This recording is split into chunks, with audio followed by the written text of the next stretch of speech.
वाह, भले शाबास. काय मन मर्दांगी होत चालले. शिवाजी राजास आणि आऊसाहेबांनी जर काही कळलं की त्यांचे हे बहादर आपापल्या हत्यारांचा वापर आपापली शान निर्वाया करताय तर केवढा आनंद मिळते. समद्यांच्या हातात एक एक शेऱ्याचं सोन्याचं कळप आणि पायात हाता शेऱ्याचं चांदीचं तोडं घालतात. ह्या एका गोष्टीमुळे समजा दुश्मनाने आपला फायदा घेतलाय.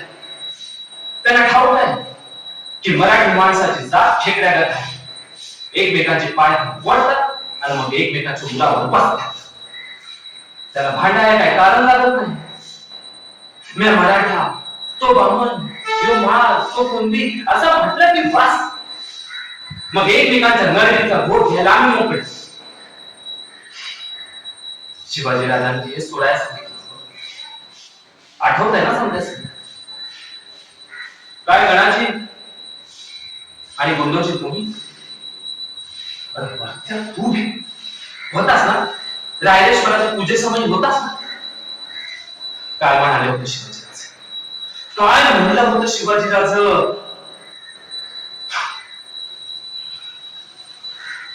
अरे हा भगवा झेंडा आपला गुरु, त्याच्या खाली उभं राहून जो कोण या देशासाठी या माय माऊलीसाठी लढतो तोच खरा मराठा, तोच खरा या महाराष्ट्राचा पुत्र. मग त्याची जात आणि धर्म कोणचं बी असणार. आणि तुम्ही आज एकमेकांवरच हत्याला उचलताय. अरे ही हत्याला एकमेकांवर उचलाय नाही.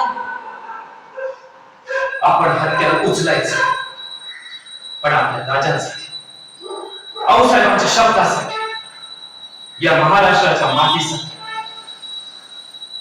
तेव्हा या घडीला आपापली जातपात इसरा आणि तोंडावाटे एकच शब्द फुटू द्या. हर हर महादेव, हर हर महादेव.